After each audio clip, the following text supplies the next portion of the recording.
PPP privatise किया गया इस सेक्टर को, वो जो कॉन्ट्रैक्ट्स किए गए जालिमाना कॉन्ट्रैक्ट्स हैं। दुनिया में वर्ल्ड बैंक कह रहा है कि this is the gold standard of privatisation. हम क्योंकि कराची में रहे हुए तो मुझे याद है शुरू में लोगों से बड़ा एक इंप्रेशन ये था कि यार के इलेक्ट्रिक अगर प्राइवेटाइज हुई है तो अच्छा है कि आप देखिए सर्विसेज अच्छी हो गई, चीज़ें अच्छी हो गई। ब्यूरोक्रेट के पास तनख्वाह है, महीना खत्म होगा उसको तनख्वाह मिल जाएगी, वो इस बात की फिक्र ही नहीं करता कि कंपनी कितनी अच्छी चल रही है। जो लेबर पार्टी जीती है उसने अपनी इलेक्शन कैंपेन में खड़े होकर बोला है कि अगर हम दोबारा आए तो हम रीनेशनलाइज करेंगे ब्रिटिश रेलवे को अगले 5 साल। सूद को तमाम मुसलमान हराम समझते हैं, वो लोग जो है वो इन बिलों में अराउंड 11 रुपीज जो है वो सूद की अदायगी कर रहे हैं। We lost in imitating the west. West के अंदर ये काम नहीं करवा रहा। मेरी खुद की डिस्कशन में दोस्तों से चल रही है, सर यूनिट कैसे कम करूँ, कैसे इन्वर्टर फैन लगाना है, अभी ये डिस्कशन है हमारे सर्कल्स में।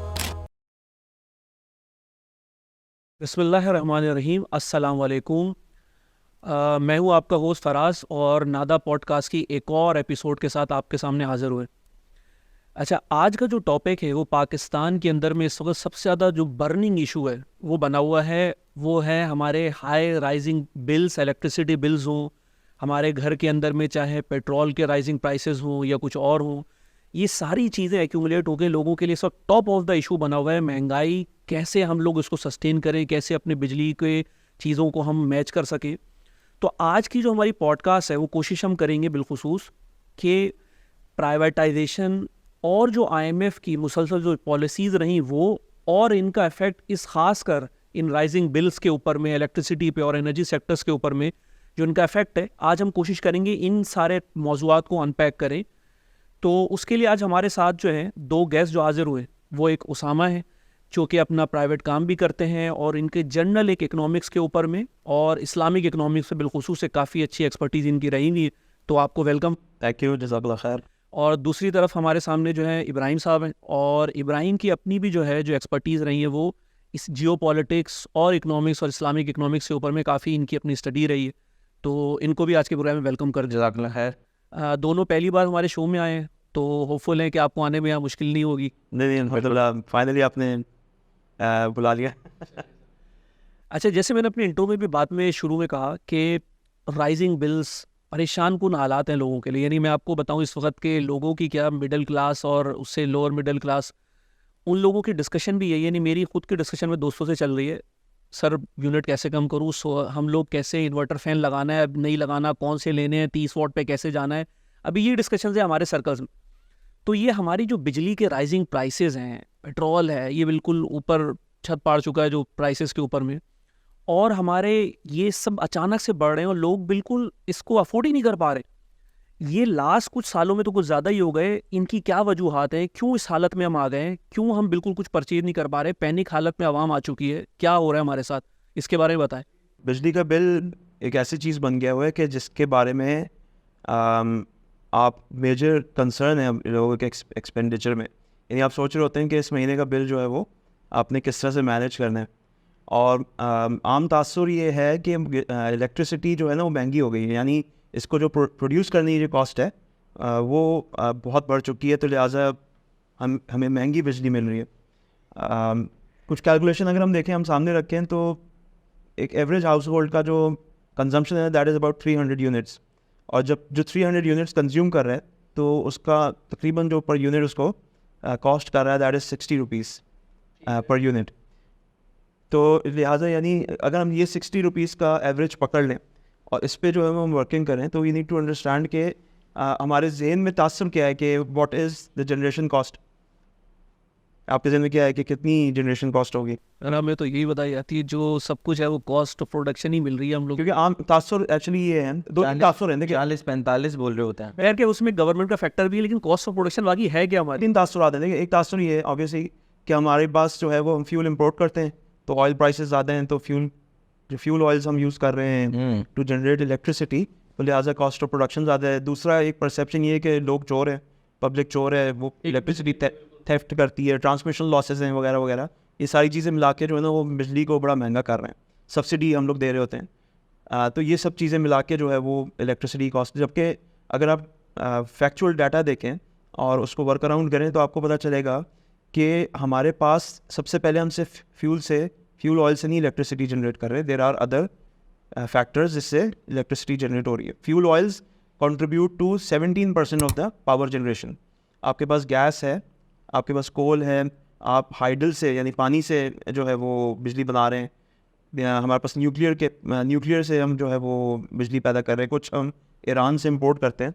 तो सबकी सारे फैक्टर्स को अगर हम क्लब करें और एवरेज आउट करें उसका पर यूनिट कॉस्ट, तो दैट इज़ 9.18 रुपीज़। 25% तो हम हाइडल पे हैं, तो हाइडल जो है वो दैट इज़ 0.17 रुपीज़, यानी 17 पैसे जो है वो आपको बिजली बनाने के पड़ रहे हैं। तो असल इशू जो है वो जनरेशन का नहीं है। थेफ्ट को भी अगर आप लगा लें तो that incorporates into about 2 rupees per unit, के जो ट्रांसमिशन लॉसेज आप 4 रुपये लगा सकते, तकरीबन 4 रुपये। यानी जो सबसे बड़ा मिथ जो हमें कहा जाता है चोरी हो रही है फल है, वो 2 रुपये से ज़्यादा नहीं है। तो यस, तो अगर हम चोरी, थेफ्ट, ट्रांसमिशन लॉसेस और जनरेशन की कॉस्ट कर लें तो तकरीबन 11 और 4 15 रुपये जो है ना वो आपकी ये कॉस्ट आपको कर रहा है इंक्लूडिंग थेफ्ट। तो फिर एवरेज बिल, यानी अब आप एक एवरेज हाउस होल्ड का बिल 60 रुपीज़ पर यूनिट क्यों है? इसमें इसकी सबसे बड़ी वजह एक्चुअली ये है कि ये पिछली हुकूमतों में यानी 93 ऑनवर्ड्स, 1993 में एक्चुअली जब IPP प्राइवेटाइज़ किया गया इस सेक्टर को, वो जो कॉन्ट्रैक्ट्स किए गए वो ज़ालिमाना कॉन्ट्रैक्ट्स हैं, और उसकी हम थोड़ी तफसील में आएंगे। लेकिन उन ज़ालिमाना कॉन्ट्रैक्ट्स को किसी एक हुकूमत ने नहीं किया, बल्कि 25 साल के बाद 2018 में उनको रिन्यू भी किया गया। इस प्राइवेटाइजेशन के नतीजे में और इसमें जो इंटरेस्ट सूद का जो फैक्टर शामिल है, तो ये मुसलमान कौम जो अल्लाह ताला की इबादत करती है, अल्लाह ताला के आगे झुकती है और सूद को तमाम मुसलमान हराम समझते हैं, वो लोग जो है वो इन बिलों में अराउंड 11 रुपीज़ जो है वो सूद की अदायगी कर रहे हैं, इंटरेस्ट पेमेंट्स कर रहे हैं। इंटरेस्ट पेमेंट्स क्यों कर रहे हैं? क्योंकि जो पावर प्रोड्यूसर है, जो पावर प्रोड्यूस कर रहा है, जो प्राइवेट एंटिटी है, उसने जो लोन्स लिए हैं, उसने जो कॉन्ट्रैक्ट्स इनिशियली जो उसको परमिशन दी गई थी लोन्स लेने की, उसकी जो इंटरेस्ट पेमेंट्स हैं वो उसका फॉल आउट जो है वो आवाम पे है।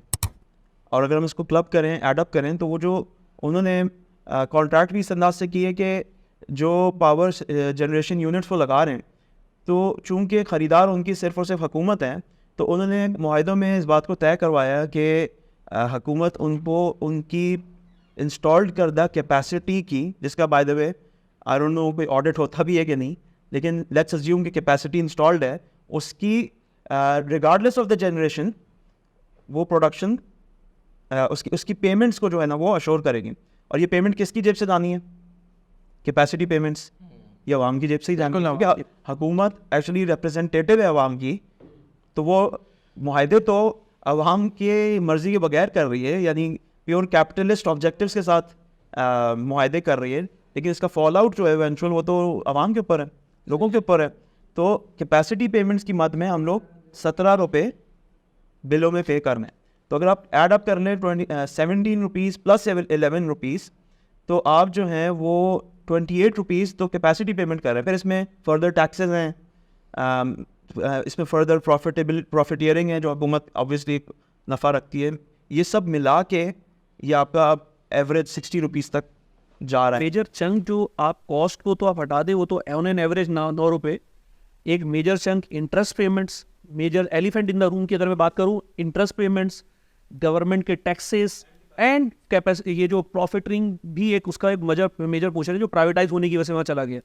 मेजर कंपोर्ट्स का ब्रेकअप भी है, यानी हम जो भुगत रहे इस वक्त अभी वो ये एक चीज़ है ब्रेकअप के हवाले से। आपका यानी कि जो परसेप्शन है कि आपकी बिजली को प्रोड्यूस करना महंगा है, आवाम चोर है, और जो है वो हम जो है वो हमारे इंफ्रास्ट्रक्चर अच्छा नहीं है, तो हमारे ट्रांसमिशन लॉसेज हैं। ट्रांसमिशन लॉसेज पूरी दुनिया में होते हैं, ठीक है, हमारे हो सकता है थोड़े ज़्यादा हो, मगर वो भी जो है ये सारे मिला के टोटल 15 रुपये से ज़्यादा नहीं है आपकी इनपुट जो आपकी कॉस्ट ऑफ प्रोडक्शन है। यानी हम थेफ्ट को इंक्लूड कर लें और आप अपना जो है वो ट्रांसमिशन लॉसेस को इंक्लूड कर दें। उसमें आपकी एड अप कर रहा हूँ, ट्रांसमिशन लाइन के ऊपर में भी जो मैं रिसेंटली देख के शॉक हो गया था, ऑलमोस्ट 4.9 रुपीज़ जो है ये ट्रांसमिशन लॉसेज हैं। आप रिड्यूस भी कर लेंगे तो 2.5 रुपये ले आएंगे, बहुत एफिशिएंट हो जाएगा। ये नहीं है मेजर जो कि हमें बताया गया है, यानी ये आपके ट्रांसमिशन लॉसेज, थेफ्ट, ये मेजर नहीं है जिस पे हम पूरी आवाम को एक ट्रक की बत्ती के पीछे लगा दिया गया। तो नैरेटिव ये है कि आवाम कसूरवार है, प्रोडक्शन बहुत ज़्यादा हो गई है, लोग चोर हैं, और हमारा इंफ्रास्ट्रक्चर तो अच्छा है ही नहीं, हम तो गरीब मुल्क है, तो लिहाजा बिजली बहुत महंगी हुई, ये परसेप्शन है। जबकि रियलिटी ये है कि आप सूद दे रहे हैं, अल्लाह और उसके रसूल से जंग कर रहे हैं। एक वो यानी इमेजिन कि हम लोग सूद दे रहे हैं बिजली के बिल में, हम टैक्सेस दे रहे हैं, टैक्सेस के बारे में भी हम इस्लाम की बात करेंगे कि इस्लाम कैसे देखता है इसको। और कैपेसिटी पेमेंट एक चीज़ जो लगी हुई है और वो उस पर कोई इसका ऑडिट नहीं है कि वो प्रोड्यूस कर भी रही है कि नहीं, क्योंकि बाय द वे एक और फैक्ट ये भी है कि आपकी कैपेसिटी आपने ज़्यादा लगाई हुई है, अराउंड 44,000 मेगावाट की कैपेसिटी लगाई हुई है, और आपको उसको ट्रांसमिट करने की सलाहियत है दैट इज़ अराउंड 21,000 मेगावाट। तो आप तो ऑलरेडी आपकी कैपेबिलिटी ही नहीं है, क्योंकि अराउंड 24-25,000 मेगावाट्स हमारी रिक्वायरमेंट है। तो 21 पीक पे जाके 29,000 की मैंने भी पढ़ी। तो ट्रांसमिट आप 21,000 कर सकते हैं, बट आपने एक ऐसी गाड़ी लाके खड़ी कर ली है जिसको आपने चलाना भी नहीं है, वो पार्क है, और उसकी पार्किंग के और उस गाड़ी की जो पेमेंट्स है ना वो आवाम की जेब से। एक चीज़ उसमें ऐड कर रहा हूँ, बस खाली जस्ट के जो लोग हैं वो सब साथों, कैपेसिटी पेमेंट से मुराद जनरली अगर मैं आपको आसान लफ्ज़ों में समझाऊँ, एक ऐसी आपने मुआहदे में चीज़ रखी हुई है कि जिसका मतलब है आप बिजली खरीदे ना खरीदे, ये पेमेंट तो आपने देनी ही देनी है। ताकि ज़रा आसान कर दूँ, यानी एक भी आप यूनिट नहीं भी कंज्यूम कर रहे हैं तो भी आपने वो फिक्स कॉस्ट उनको देनी है। प्राइवेट जो आपके प्रोड्यूसर्स हैं उनको आपने देनी है। इसका हम कोर रीज़न करें that is privatisation of the power sector. और इसमें बस कंटिन्यू अगर करूँ मैं, बिल्कुल ऐसे ही है कि जो डिस्कशन है ना असल में थेफ्ट की और इस तरफ लगा रही है हुकूमत। और अगर आप लोगों को याद हो कि जब अभी पिछले दिनों में जब पूरे ही लोगों को इसके पीछे लगा दिया था, पूरा नैरेटिव बन गया था जब बिजली के बिल फटने की पूरी डिस्कशन चल रही थी, तो अगर आप देखें असल मुद्दा ये था ही नहीं। इस डिस्कशन को आप करें साइड पे, असल जो डिस्कशन है या जो दरवाज़ा खुला है इस बर्बादी का, वो तो खुला है IMF ने, वर्ल्ड बैंक ने। यानी IMF ने 1988 के अंदर जो आपको स्ट्रक्चरल एडजस्टमेंट प्रोग्राम दिया है, उसमें उसने आपको कहा है कि आप यार प्राइवेटाइजेशन करें। और आपकी 1994 की पावर पॉलिसी ने असल में दाखिल किया है इस पूरे क्राइसिस को। और वो कैसे दाखिल हुआ है, वो ये जो आप लोगों ने कहा ना IPPs, इंडिपेंडेंट पावर प्रोड्यूसर, के आपने कहा आपके पास 1500 मेगावाट की शॉर्टेज थी, तो आपको वर्ल्ड बैंक ने सजेस्ट किया खुद नहीं बनाए, एक प्राइवेट इन्वेस्टर को लाए, उसको बनाने दें, और आप लाए। फिर उसने डिक्टेट किया इस पूरे मुआहदे को जिसमें गवर्नमेंट ने गारंटी की है यार इन्वेस्टर्स को। और वो गारंटीज अगर आप एक सेन माइंड पढ़े तो मैं समझता हूँ शायद कोई इस बात से एग्री ही नहीं करेगा। आप पहला गारंटी ये दी गई कि आपको 15 से 18% इंटरनल डॉलर बेस रिटर्न मिलेगा। सेकंड गारंटी वो ये कि आप अगर IPP लगाना चाहते हैं तो आप अपनी 20% इक्विटी लाएं और 80% लोन लेना है। जो जैसे कि उसामा भी डिस्कस कर रहे थे ना, उन लोन का के ऊपर जो सूद है वो भी रियासत भर रही है, तो वो 80% आप इंटरनल बैंक से ले लें या इंटरनेशनल बैंक से ले लें। फिर इसी तरह अगर आप आगे चलें, जो कैपेसिटी पेमेंट है ये भी गारंटी की गई कि जितनी कैपेसिटी का मैं लगाऊंगा उसके ऊपर हुकूमत गारंटी करेगी कि पेमेंट करेगी। और ये असल में सारी फिक्स कॉस्ट कवर करना था कि आप समझें कि जितनी इक्विटी उसने लगाई उस पर मुनाफा, जितना उसने लोन लिया, भले अब वो इंटरनेशनल बैंक का हो या लोकल बैंक का हो, उसकी सूद की अदायगी की गारंटी हुकूमत ने ले ली। प्रॉफिट कितना बताया था आपने? प्रॉफिट आप लगा लें कि इस हिसाब से अभी अगर स्टैट्स बताऊं मैं जनवरी के, तो 400 बिलियन रुपीस जो है वो प्रॉफिट में जा रहे हैं। सही है। टोटल खसारा जो है आपका 5.7 ट्रिलियन है, जो कि सर्कुलर डेट का है, जिसमें 2.2 ट्रिलियन। नहीं, वो जो आप गारंटी के परसेंटेज बता रहे थे, परसेंटेज गारंटी में जो है वो, क्योंकि जितनी इक्विटी लगाएगा उस पर मुनाफा मिलेगा। तो इक्विटी, क्योंकि जनरल जो कॉन्ट्रैक्ट है वो 2080 पे हुए हैं, कुछ कॉन्ट्रैक्ट 25-75 पे भी हुए हैं, तो जितना उसने इक्विटी लगाई है उस पर वो मुनाफा। दूसरा 80% का जो सूद लिया है उसकी डेट सर्विसिंग भी गारंटी कर दी गई है। हुकूमत ने क्या कहा कि अगर $1 किलोवाट पर आवर की आपकी कॉस्ट है, तो पहली बात तो उसका कन्वर्जन रेट चेक किया जाएगा। अगर 100 रुपये चल रहा है पाकिस्तान में कन्वर्जन रेट, तो आपको 100 रुपये कॉस्ट वापस की जाएगी। और अगर अगले साल आपकी OM कॉस्ट $1 ही है, सही है, किलोवाट पर आवर, और आपका इन्फ्लेशन इन 10% पे चला गया और आपका कन्वर्जन 200 रुपये पे है, तो 200 + 10 210 रुपये दिए जाएंगे। ये फ्लोटिंग रेट का इतना बड़ा क्राइसिस था कि हमारे हुक्मरान, जो कि नाअहल भी हैं और मैं ये कहूँगा मगरिब के ग़ुलाम भी हैं, उन्होंने भी देखा कि यार ये तो क्राइसिस हाथ से निकल रहा है, और $148 की कन्वर्जन रेट को फिक्स करने की 2021 में ये मुआहदा किया गया कि आप अब इसको यानी कि इसको फिक्स करें, क्योंकि ये बहुत ऊपर जा रहा है। इसके अलावा कोई भी मशीन इंपोर्ट आप करें तो इंपोर्ट सरचार्जेस नहीं है, कस्टम ड्यूटीज़ नहीं है इन्हीं IPPs के लिए। इन्हीं IPPs को ये भी दिया गया कि अगर आप एडिशनल कैपिटल रेज करना चाहते हैं तो डिस्काउंटेड प्राइस पे आप शेयर्स और बॉन्ड्स इशू कर सकते हैं। फिर इसी के साथ साथ हुकूमत का कोई डिस्प्यूट हो गया, कोई फटा हो गया, कोई भी मसला शुरू हो गया, तो उस मसले को आप लोकल कोर्ट के अंदर सेटल नहीं करेंगे बल्कि इंटरनेशनल कोर्ट सेटल करेगा।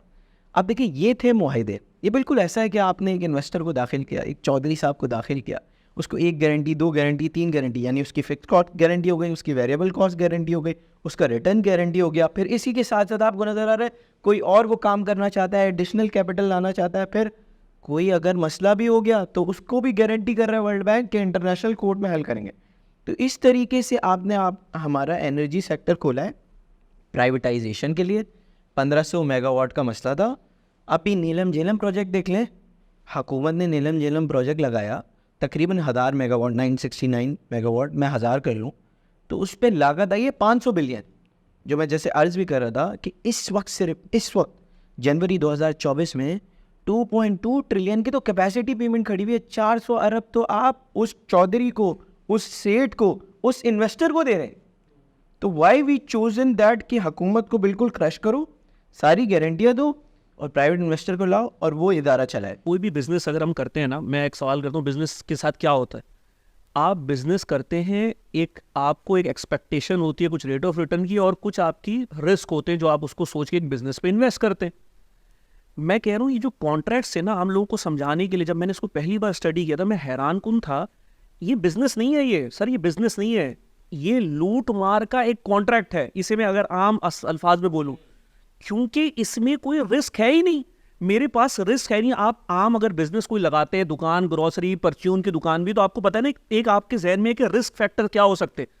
इसमें गवर्नमेंट कह रही है कि जैसे आपने बताया कि 15 से 18% प्रॉफिट इज गारंटीड प्रॉफिट, जो कि इनको इंश्योर कर रहा है वहां पर।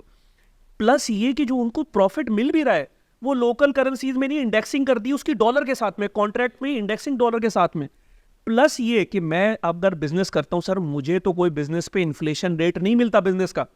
यहां आपको इन्फ्लेशन रेट भी, यानी जो इन्फ्लेशन है वो भी उस पर एडअप करके आपको मिलेगा वहां पर हो। ये सारी चीज के दौरान बिजनेस करे भी तो पैसा अपना सिर्फ 20% लगा दे, दूसरे से ले ले। और जो इसके स्कैंडल्स क्या आए हुए, अगर आपने पढ़े हो इसके स्कैंडल्स, जो बैंक्स हैं वही आईपीपीज, जो बैंक्स है वही आईपीपीज खोल के बैठे हुए वहां पर, और वही हुकूमत के मुख्तलिफ हुकूमतों के एटीएम्स भी हैं। बिल्कुल। तो इसका मतलब है 20% जो लगा रहा है इन्वेस्टर, 80% उसी का बैंक लगा रहा है, तो बैंक उस पर इंटरेस्ट भी कमा रहा है। तो मैं कॉन्ट्रैक्टिंग पार्टी, जो कॉन्ट्रैक्ट जिससे किया जा रहा है और जो कॉन्ट्रैक्ट कर रहा है, वो सब एक ही है, वो सब एक ही है। इसका मतलब ये है, समअप अगर ये ले ले कि सर ये जो आखिरी वाली वो बात थी ना इसमें, कि इसका मतलब है गारंटीड प्रॉफिट, इंटरेस्ट, इन्वेस्टमेंट उसकी secure, inflation rate secure, profit in dollars, everything is secured. ये कॉन्ट्रैक्ट नहीं है, ये लूट मार की, कसूट की दुकान है जो कि आपके साथ लगा दी गई। एक मजे की बात पता है क्या है फराज भाई, ये तो आज की रियलिटी है और हम ये बात कह रहे हैं। आपको पता है कि जब ये इन्वेस्टर्स की डील की है तो वो दुनिया में क्या कह रहे हैं? दुनिया में वर्ल्ड बैंक कह रहा है कि this is the gold standard of privatisation. Energy secretary America की कह रही है this is the best energy privatisation in the world, best energy policy in the world. आप देखिए कि वो हमारे साथ ऐसे मुआहदे कर रहे हैं जिसमें आने वाली मईशत की तबाह गुन, आज हम देख सकते हैं कि हालत क्या हुई है। जैसे कि आपने बिल में बताया कौन कौन सी कॉस्ट हमसे नहीं ली जा रही बिल के अंदर, और वो इन्हीं आईपीपीज की गारंटीड थी ना, इन्हीं की गारंटीज हैं। तो आप ज़रा सोचें वो क्या कह रहे हैं और हकीकत में क्या है। और यही हमारे साथ होता है। एक आईएमएफ का पैकेज देख लें, दूसरा आज फिर हम 24वां आईएमएफ और नए प्राइवेटाइजेशन की ड्राइव लेके चल रहे हैं। एक बित है हमारे एक और ना, कि देखिए प्राइवेटाइजेशन, जैसे कि आप दोनों की बात से भी और सामान्य शुरू में जैसे बात की, privatisation is the real root cause जो कि इस पूरी खेल में जो हो रही है वहाँ पर। तो इसका मतलब प्राइवेटाइजेशन अगर नहीं हो तो एक मिथ हमारे यहाँ थी ना कि आप जो वापडा के इदारे थे, गवर्नमेंट के इदारे, तो सर यहाँ तो कोई सर्विसेज ही नहीं थी, पूरा हाल था। हम क्योंकि कराची में रहे हुए, तो मुझे याद है शुरू में लोगों से बड़ा एक इंप्रेशन ये था कि यार के इलेक्ट्रिक अगर प्राइवेटाइज हुई है तो अच्छा है कि आप देखिए सर्विसेज अच्छी हो गई, चीज़ें अच्छी हो गई, आप privatisation is a good thing, जो कि एक मिथ हमारे समझी जाती थी पाकिस्तान में। तो अगर इस मिथ को हम अनपैक करना चाहें, इसको कैसे कर सकते हैं हम? आम तौर पे जिस अंदाज से पाकिस्तान में गवर्नमेंट सेक्टर को चलाया जा रहा है वो इनएफिशिएंसी, उस यानी एक वन वर्ड है जो कि उसकी पहचान बन चुकी है कि गवर्नमेंट ऑर्गेनाइजेशन है, इनएफिशिएंट होगी, गोल्ड माइन है, जिसकी नौकरी लग गई उसका जो है वो ज़िंदगी सेट हो गई, बस उसने जो है वो रिगार्डलेस कि जिस इदारे में वो काम कर रहा है उसके लिए वो प्रोडक्टिव है भी कि नहीं, वो इदारा प्रॉफिटेबल है भी कि नहीं। It doesn't matter, government employee है, गवर्नमेंट जॉब है, गवर्नमेंट की जॉब सेटल्ड है।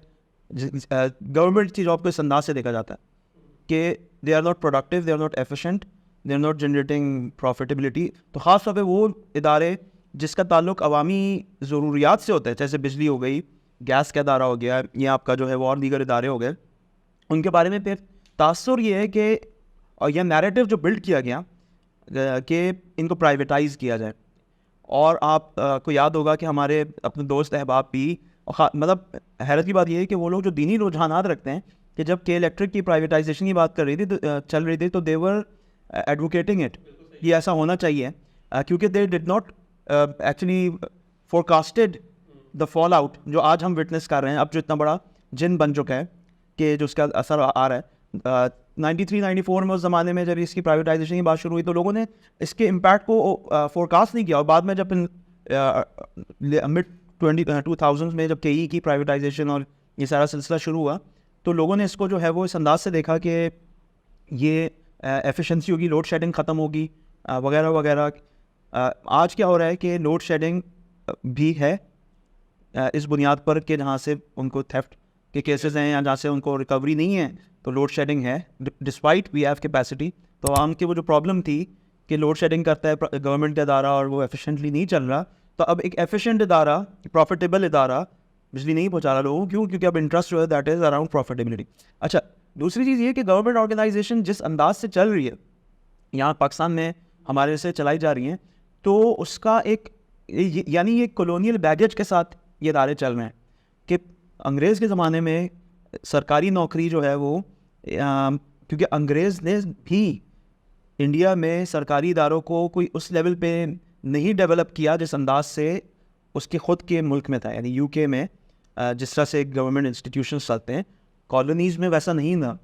तो जो 17 ग्रेड का ऑफिसर होता था वो अंग्रेज़ होता था और उसके नीचे जो फ़ौज होती थी वो चमचों की एक, यानी लॉयल लोग। So far you are loyal, your job is secure, you are not going anywhere.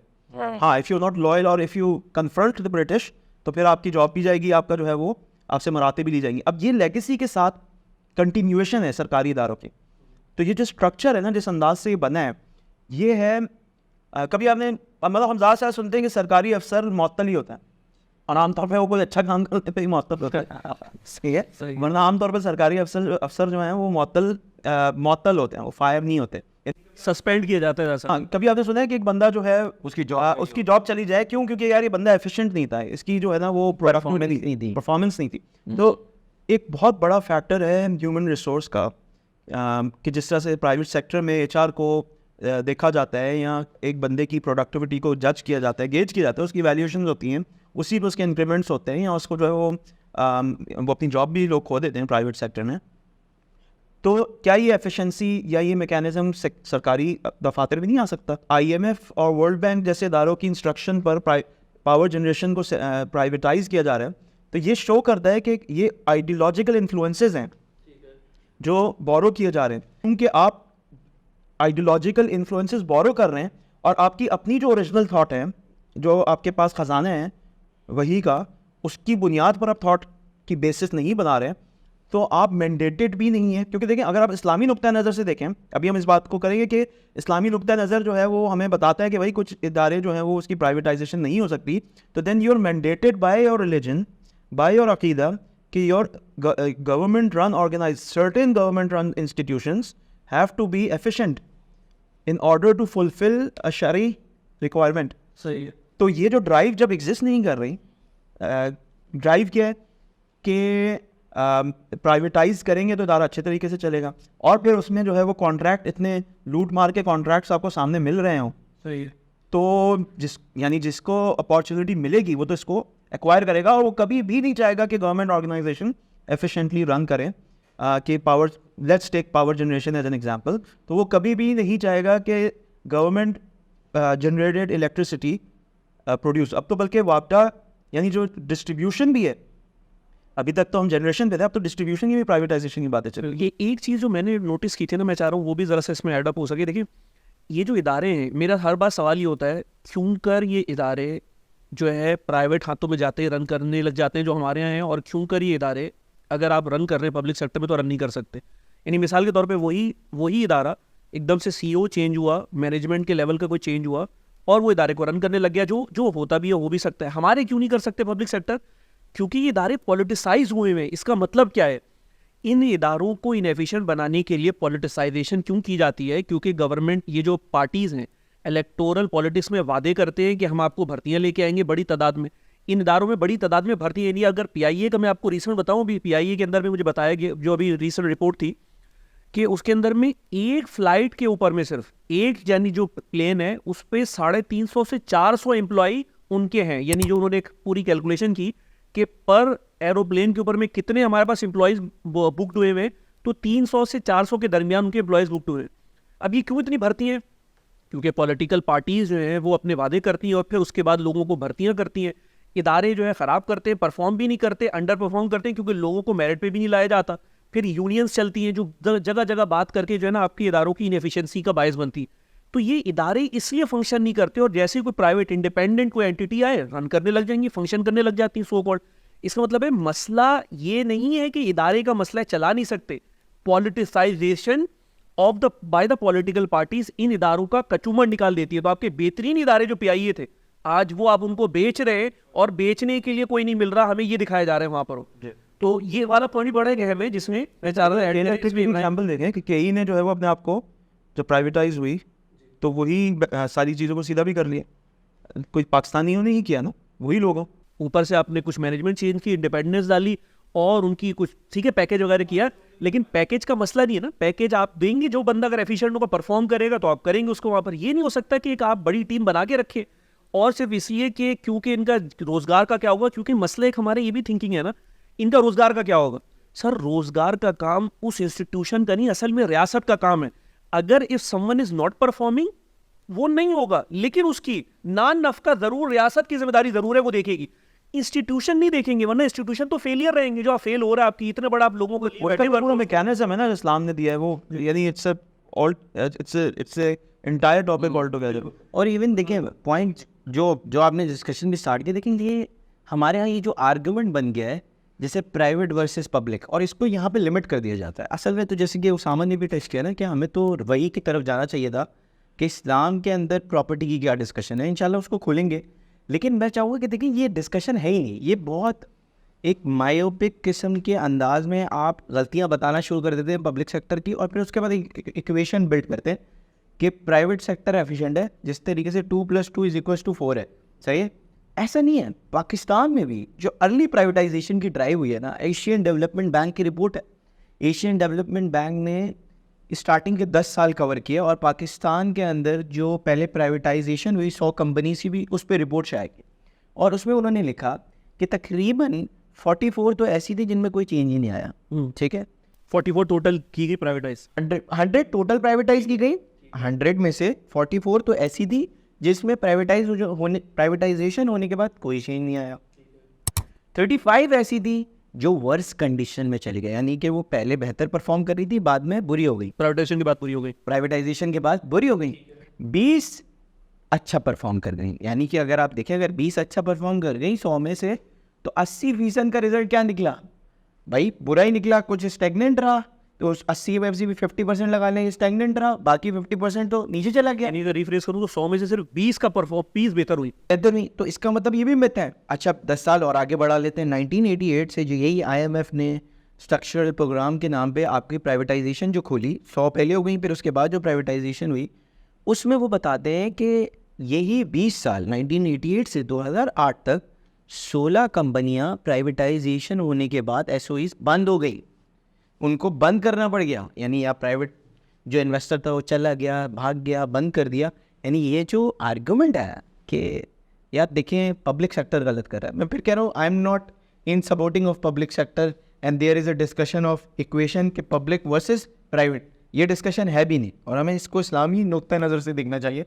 लेकिन ये इन इटसेल्फ पाकिस्तान का एक्सपीरियंस ही बता रहा है भाई, ये जो आप बात कह रहे हैं ये तो पाकिस्तान के एक्सपीरियंस में भी सही नहीं है। और अभी जो हमने ऊपर वाले क्राइसिस की बात की वो भी तो प्राइवेटाइजेशन के नतीजे में है, जो एनर्जी सेक्टर का है। अगर इतना ही अच्छी थी इक्वेशन तो ये तो बहुत ज़बरदस्त काम करती। तो ये दिखा रही है कि इसके अंदर ये इक्वेशन ऐसे काम नहीं कर रही है। पाकिस्तान में नहीं कर रही फंक्शन, ये इनएफिशिएंट लोग हैं, आपके अंदर पॉलिटिसाइजेशन के मसले हैं, ये मसले वेस्ट के नहीं है, वेस्ट के मॉडल नहीं। जो एक मिथ एक और है कि वेस्ट में ये प्राइवेटाइजेशन के मॉडल सक्सेस है।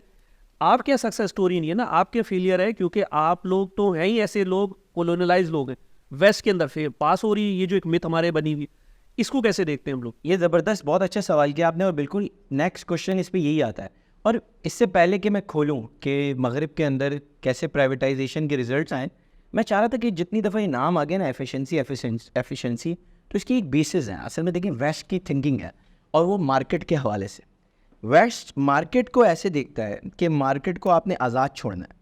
क्यों? क्योंकि उनका इकोनॉमिक प्रॉब्लम क्या है, वो ये समझते हैं कि जो प्रॉब्लम है इकोनॉमिक, वो ये है कि आपके पास लिमिटेड रिसोर्सेज हैं और अनलिमिटेड डिमांड्स हैं, नीड्स हैं, वांट्स हैं। इस बैलेंस को आप ब्रिज नहीं कर सकते जब तक आप मैक्सिमम प्रोडक्शन ना करें। अब ये मैक्सिमम प्रोडक्शन कैसे होगी? वो कहते हैं कि मैक्सिमम प्रोडक्शन होगी इकोनॉमिक रिसोर्सेज को एफिशिएंटली यूटिलाइज करने से। फिर वो कहते हैं कि जो ये एफिशिएंसी की जो आएगी ना, वो ऐसे आएगी कि असल में प्राइवेट सेक्टर है वो इंजन ऑफ ग्रोथ है। वो ये बिल्ड करते हैं, और वो इसलिए कहते हैं क्योंकि देखिए वो कंपेयर करते हैं ब्यूरोक्रेट को और प्राइवेट इन्वेस्टर को। वो कहते हैं एक प्राइवेट इन्वेस्टर जब आता है वो अपना माल लाता है, उसके माल लाने से वो अपना रिस्क जोड़ लेता है, RISK वाला रिस्क जोड़ लेता है उस एक्टिविटी के साथ। हैंस वो अपने रिस्क को प्रोटेक्ट करने के लिए वो मैक्सिमम जान मारेगा इस इकोनॉमिक एक्टिविटी को, इस इंडस्ट्री को, इस कंपनी को प्रॉफिटेबल करने के लिए। कंपेयर टू ब्यूरोक्रेट, वो कहते हैं कि देखें ब्यूरोक्रेट के पास तनख्वाह है, महीना ख़त्म होगा उसको तनख्वाह मिल जाएगी, वो इस बात की फ़िक्र ही नहीं करता कि कंपनी कितनी अच्छी चल रही है, मार्केट के डायनामिक्स क्या है, मार्केट की जो इंडस्ट्री चल रही है उसके क्या पैरामीटर्स हैं, इसको वो देखता ही नहीं है। इसीलिए वो समझते हैं जो प्राइवेट सेक्टर है ना, असल में वो इंजन ऑफ ग्रोथ है और एफिशिएंसी प्राइवेट सेक्टर के हाथ में। और फिर वो ये डिबेट करते हैं कि देखें जब तक प्राइवेट सेक्टर के हाथ में इकोनॉमिक एक्टिविटी रहेगी, एफिशिएंसी रहेगी। इफ़ स्टेट इंटरवीन्स, इनएफिशिएंसी होगी। जो वेस्टर्न थॉट है, खासतौर पे western thought which is incline towards secularism, तो वो है the idea is around freedoms, और उसमें जो फ्रीडम ऑफ ओनरशिप है that is dominant over all other freedoms, यानी जिस which is why we call this system as capitalism, not secularism. तो ये जो ड्राइविंग थॉट है ना, इसका फिर फॉल आउट है। वो फॉल आउट ये है कि आपने इस चीज़ की ख्याल नहीं रखना है, इस चीज़ की तमीज़ नहीं की गई उनकी थॉट में कि जब आप प्राइवेटाइजेशन या फ्रीडम ऑफ ओनरशिप की बात कर रहे हैं तो इसमें आप डिफ्रेंशिएट नहीं कर रहे कि कौन सी चीज़ें जो हैं वो माशरे की ज़रूरत है, जिसपे यानी जिसको अगर आप प्राइवेट हाथों में दे देंगे और उसको प्राइवेटाइज कर देंगे तो उसका इम्पैक्ट जो है वो एक आम आदमी की ज़िंदगी पर आएगा। और similarly you can own pretty much anything according to the Western economic theory. You can own mines, you can own gold mines, you can own jungles, roads, everything, literally everything you can own as per their economic theory। और वो उन्होंने काफ़ी जगहों पे उसको practice भी करने की कोशिश की, यानी इट्स नॉट दैट कि वो और इसके फॉल आउट में हम देखते हैं कि उन्होंने अपने with in their economic original economic thought modifications भी किए हैं। यानी जब जैसे कीन्स के आइडियाज़ हैं और इस तरह के जो लोगों के आइडियाज़ हैं जिन्होंने स्टेट इंटरवेंशन को और स्टेट की इन्वॉल्वमेंट को सपोर्ट किया है, तो ये फॉल आउट है एक्चुअली कैपिटलिस्ट आइडियोलॉजी की कह लें कि इन प्रॉब्लम्स का, कि जब सोसाइटी ने उसको फेस किया तो they had to make certain changes. अच्छा, तो इसमें बस ये कि मैं जो पॉइंट था वो ये है कि जो प्रॉब्लम है ना वो आइडियोलॉजिकल है, यानी हम तो उसके फॉल आउट पर डिस्कशन कर रहे हैं ना। अभी जो हमने बिल्स की बात की, हमने जो है वो पाकिस्तान के पावर सेक्टर की प्राइवेटाइजेशन की बात की, इब्राहिम ने जैसे बात की कि ये प्रॉब्लम्स, यानी कोई थंब रूल नहीं है कि आपने प्राइवेटाइज कर दिया तो सब कुछ अच्छा है। प्राइवेट ऑर्गेनाइजेशंस भी फेल करती हैं, वो भी नीचे जाती हैं। वेस्ट की एग्जाम्पल इन्होंने दी। अब ये मैं असल में इसी बात पे, असल में सवाल मेरा स्टार्ट ये था कि वेस्ट में कैसे हम कह रहे हैं कि मॉडल सक्सेसफुल, एक तो कॉन्सेप्शन जिसकी बात कर रहे हैं, लेकिन उस कॉन्सेप्शन की वजह से क्या वेस्ट में मॉडल बेहतर चल रहा है? मैं असल में ये वाली चीज़ जो मिथ हमारी है कि बिल्कुल, असल में मैं चाह रहा था कि वो कॉन्सेप्चुअल बेसिस करके आपके सवाल पे, और बिल्कुल सही कह रहे हैं आप कि ये जो सवाल है ये नेक्स्ट क्वेश्चन नेचुरल बन जाता है कि यार वेस्ट में तो काम किया प्राइवेटाइजेशन। ऐसा नहीं है, असल में ये बात भी ना एक मिथ है। और अगर आप देखें कि ये पूरा पीरियड प्राइवेटाइजेशन का 1970s, एक चिली का आप कह लें कि पेनोचेट का एक एक्सपीरियंस है, लेकिन वो कोटेड नहीं है। मोस्ट कोटेड 1980 का आपका यूके की प्राइवेटाइजेशन है। यूके की काफी हाँ बिल्कुल, प्राइम मिनिस्टर मार्गरेट थ्रेचर का नाम आता है। इवन इस इकोनॉमिक्स को वो कभी कभार थ्रेचरिज्म भी कहते हैं। तो असल में अगर आप देखें तो बरतानिया ने ब्रिटिश रेलवेज़, ब्रिटिश एयरवेज़, इसी तरीके से गैस, इसी तरीके से इलेक्ट्रिसिटी, इसी तरीके से वाटर, यहाँ तक के जेल, ये प्राइवेटाइज किए। आइए ज़रा देखते हैं कि यूके का एक्सपीरियंस कैसा रहा। और अगर आप कवर कर लें इसी पीरियड को तो आपको नज़र आता है। मिसाल के तौर पर जनवरी 2018 में यूके की एक बहुत बड़ी कंपनी थी कैलियन, उसने बैंकरप्सी फाइल की 2 बिलियन के डेट के साथ। सही है, BLC करके जो कंपनी का बिल्कुल प्राइवेट लिमिटेड, क्योंकि प्राइवेट कॉन्ट्रैक्टिंग में और बहुत बड़े बड़े कॉन्ट्रैक्ट्स, यानी कि आप सोचें कि ये होम सेक्रेटरी के जो है 500 होम्स को डायरेक्ट देखते थे, 900 जेलों को देखते थे, जिसके सप्लायर्स आप समझ लें कि कोई 30,000 के करीब सप्लायर्स, 29,000 के करीब पेंशनर्स, इसी तरीके से 43,000 की वर्कफोर्स। आप बिल्कुल इतनी बड़ी कंपनी, लेकिन और ये पहले शुरू में ना ताज बताई जाती थी प्राइवेटाइजेशन, उसने एंड में क्या किया, वो नहीं चला सके और उन्होंने बैंकरप्सी फाइल किया और बाहर निकल गए। सेम यूके के अंदर अगर आप और चीज़ें देखें तो बहुत सारी रिपोर्ट्स आपको मिल जाएंगी कि जो UNDP की एक रिपोर्ट है वो बताते हैं कि जितनी भी प्राइवेटाइजेशन हुई है यूके में, ऐसा नहीं कि उन्होंने अच्छा परफॉर्म किया है। और इवन अगर मैं इसको आगे बढ़ाऊँ, यूके के अंदर वाटर प्राइवेटाइज हुआ तो पहले ही 4 सालों में 40% उनकी कॉस्ट बढ़ गई। फिर 2023 में भी पूरी डिस्कशन रही कि 50% के करीब वाटर की और प्राइसेस बढ़ाने की तरफ गए वो। और अगर आप ब्रिटिश रेलवे की एक्सपीरियंस देखें, ये तो मेरे ख्याल से इसमें तो कुछ स्टैट्स और फैक्ट की ज़रूरत ही नहीं है। अभी जो 14 साल बाद जो लेबर पार्टी जीती है, उसने अपनी इलेक्शन कैंपेन में खड़े होकर बोला है कि अगर हम दोबारा आए तो हम रीनेशनलाइज करेंगे ब्रिटिश रेलवे को अगले 5 सालों। क्योंकि हाई प्राइसेस सर्विसेज बहुत प्राइस की वजह से ब्रिटिश रेलवे का बिल्कुल टूटा हुआ है। बिल्कुल वो ये कह रहे हैं, यानी आप समझे पॉपुलर ओपिनियन है, जो एक पार्टी 14 साल तक हुकूमत में नहीं आ सकी क्योंकि वो आवाम की बातें करती है ना, तब आती है। तो आवाम की बातों में वो ये कह रही है कि हम चाहते हैं रेलवे को हम दोबारा नेशनलाइज करेंगे। Although I am not in supporting of nationalisation as well, हम इस्लाम के सोल्यूशन की तरफ देखेंगे। तो एक और बात, इसी तरीके से जिस तरह यहाँ पर IPPs है ना, वहाँ पर भी पब्लिक प्राइवेट पार्टनरशिप में प्राइवेट फाइनेंस इनिशिएटिव की डील्स हुई। पहली हुई, फिर उसको उन्होंने रिन्यू करके पार्ट टू भी निकाला। लेकिन एक इंटरनल ऑडिट रिपोर्ट है यूके की, और उस ऑडिट रिपोर्ट में वो बताते हैं कि ये जो कॉन्ट्रैक्ट्स हुए वो तकरीबन 700 कॉन्ट्रैक्ट्स। अच्छा, अब उसमें ये भी था कि जो पब्लिक सेक्टर के अंदर एसेट्स है उसको प्राइवेट सेक्टर मैनेज करेगा फॉर 30 ईयर्स। अब 90s में होते हैं क्योंकि अब एंड हो रहे हैं। यूके का बता रहा हूँ। अब जब वो यूके के अंदर उन्होंने पूरी इंटरनल ऑडिट करके रिपोर्ट निकाली तो उन्होंने कहा कि तकरीबन 200 बिलियन का यूरोस का जो है ना, उनको ये नज़र आ रहा है नुकसान हो रहा है। क्योंकि जब कितना यूरोस का 200 बिलियन, ठीक है। और वो ये कह रहे हैं ये क्योंकि प्राइवेट फाइनेंस इनिशिएटिव की, अच्छा यूके ने इन डील्स को बंद कर दिया। वो कह रहे हैं फॉर द फ्यूचर हम नहीं करेंगे, लेकिन पुरानी इंटैक्ट है, तो टैक्स पेयर्स को अगले 25 साल तक वो भरते रहने पड़ेंगे।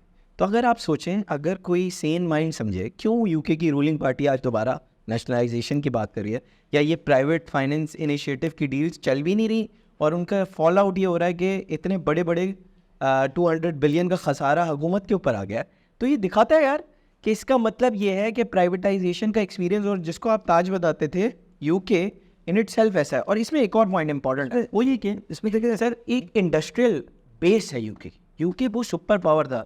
The sun never sets in British Empire, उसकी एक इंडस्ट्रियल बेस थी, वहाँ ये एक्सपीरियंस हो रहा है।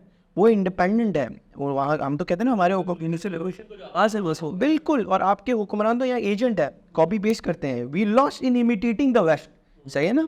तो अब अगर आप सोचिए, वेस्ट के अंदर ये काम नहीं कर पा रहा, यानी यूके के अंदर काम नहीं कर पा रहा, और आप इसको एज अ पॉलिसी ऐसे बिल्ड करते हैं, हमारे यहाँ ऐसा कंसेंसस नज़र आएगा आपको, जैसे कि बिल्कुल जैसे मैंने कहा था ना कि इक्वेशन बना दिया आपने, जैसे कि 2 + 2 = 4 ही होता है, उसी तरीके से प्राइवेटाइजेशन = ग्रोथ = बेटरमेंट। फ्रांस की अगर आपको बताऊं, मैंने इंटरेस्टिंगली कुछ अर्सा पहले पढ़ा था, फ्रांस को वाटर सेक्टर को जब इन्होंने प्राइवेटाइज किया तो वहाँ पर भी लोगों को राइजिंग प्राइसेस, सर्विस पुअर, ये सारे मसले मिले और उन्होंने म्यूनसिपल ने वापसी लिया उस वाटर को जो उन्होंने प्राइवेटाइज कर दिया था वहाँ पर।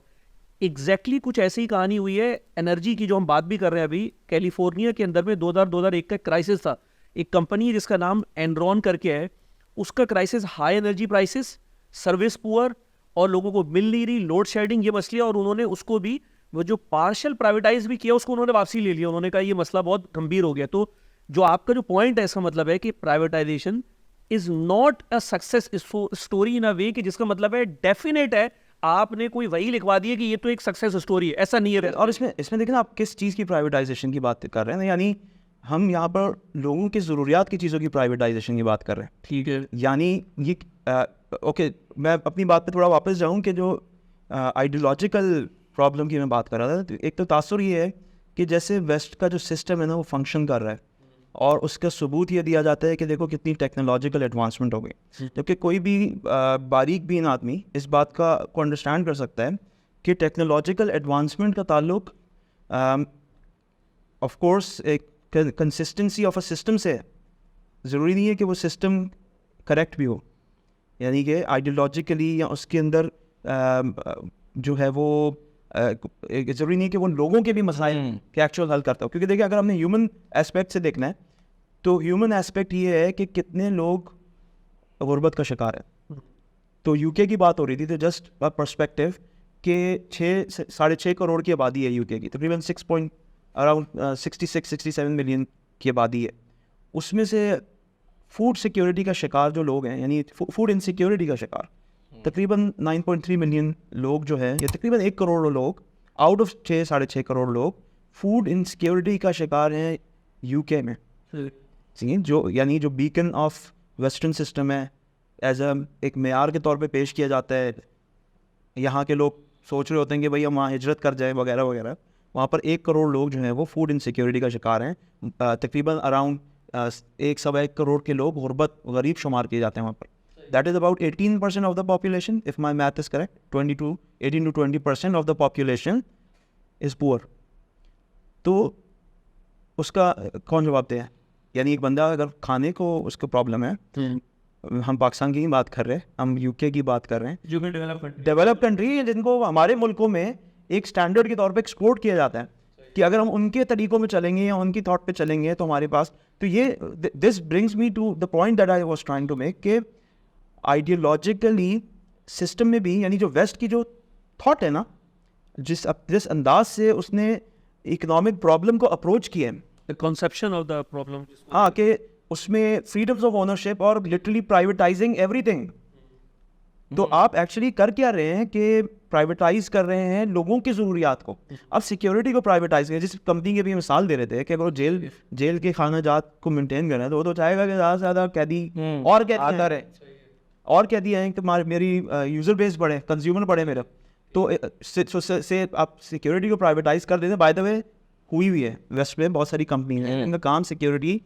ब्लैक वाटर बड़ी मशहूर हुई थी, उसने जंग लड़ी है अफगानिस्तान, इराक में, अफगानिस्तान में। अमेरिकन कंपनी थी, तो प्रोपेगेंडा उसके, यानी उसके अगेंस्ट पब्लिक ओपिनियन की असो प्रॉब्लम्स में आई, मगर वो it was a private firm fighting in Iraq and Afghanistan.